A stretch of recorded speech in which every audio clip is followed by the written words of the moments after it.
today we're going to have a detailed discussion on applications of a transistor. So we all know what is a design thinking, right? It is a process of understanding the needs of the user. Totally we'll be having a 5 stages in design thinking. First one is empathy, second one is define, third one ideate, fourth one prototype, and final one is testing. In empathy part, we will be analyzing what are all the problems that is faced by the user. So after analyzing that, we'll be defining what is the exact problem in the define stage. So after defining the problem, we'll be listing out the ideas to solve the particular problem. It is done in the ideate stage.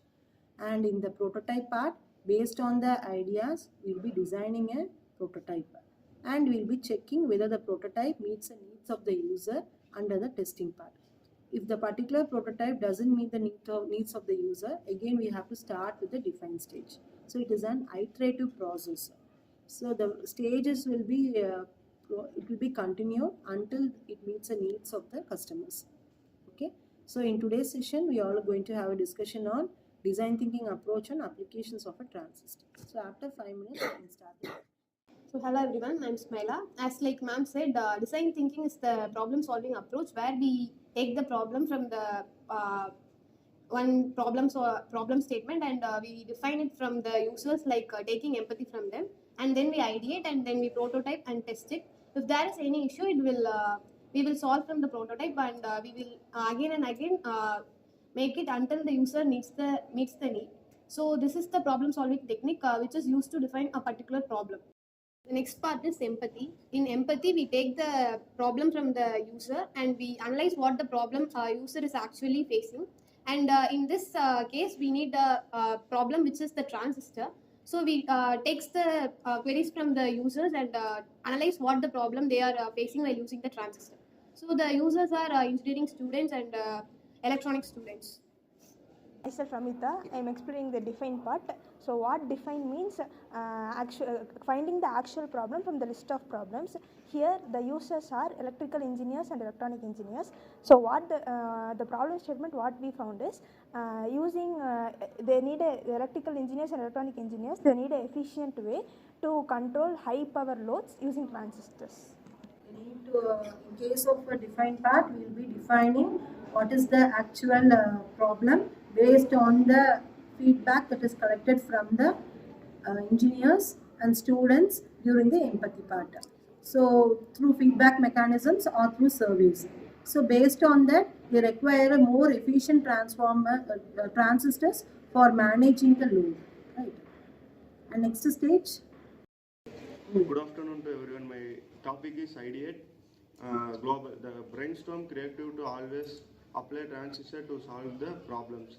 Ideas on cloud included using MOSFET to replace the mechanical relays, designing a compact transistor-based amplifier for mobile devices, creating the temperature based on automatic fans and controller using transistors.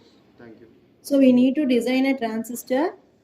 The response should be very low. It should provide a very fast response and the power consumption should be very low, right? In our processes, whatever we are using in a phone, whenever we buy a mobile phone, we expect only basically these two things, right? The speed should be very high and the power consumption, the battery life should be very high. This is the thing we expect from the mobile phones, right? So the transistor should be designed in such a way it meets the two conditions. Hello ma'am, I am Vishmita, followed by Tarun. I would like to explain the prototype part. So here we build a simple working model of the transistor-based solution. Like we build a simple prototype of an automatic fan that uses a transistor or transmitter switch to control the fan speed based on temperature. And we test the prototype on a breadboard to ensure its activity and use a variable resistor to adjust the threshold and observe how the fan responds to different temperature. So initially we'll be using a breadboard for testing the components, right? After that we'll be building it in a PCB board. Evaluate the prototype with a real user and gather feedback.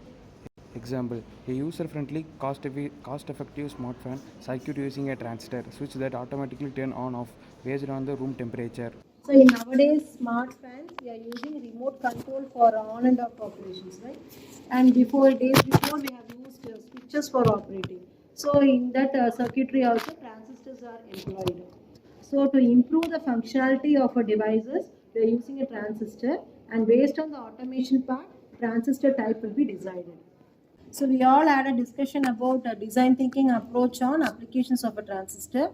As Smaila said, the empathy part will be collecting the feedback from the users, and through the user, we can understand what are all the problems they are currently facing with the transistors, especially from the design engineers and from the engineering students. And Ramita mentioned about the define part, right? In define part, we'll be defining what is a problem statement, and they require a transistor which should match the load. Even it should manage the high loads. That is a problem statement that is mentioned. And also it should be very cost effective, and the performance should be high, and it should be compact. These are all the problem statement that is mentioned. In ideate part, instead of using a transistor, we can combine relays along with the transistors or the resistor along with the transistor, so that the transistor can meet the actual expectations. That has been done in the ideate part, which is mentioned by the Tarun. And in the prototype part, they have mentioned about the fans, which is automatically controlled by the remotes, right? So, and also in prototype can be tested using the breadboards, so that if there is any discrepancy, which can be checked and it can be corrected in the initial stage itself. So after designing the prototype, and we have to check whether it meets expectations of the users. Here the users are the design engineers, or it can be engineering students. If it doesn't meet, again we have to start with the define stage. So if we design a product, here we are talking about the transistor, right? So if we design a product, if we employ the design thinking approach for designing the product, then it certainly will be a innovative one, and it will justify the needs of the users also. And we can incorporate a number of applications into it, and we can refine the stages. We can provide a more refined product out of it. So the design thinking stage is definitely useful in designing the product. Not only product, it can be applied to any feeds, versatile feeds.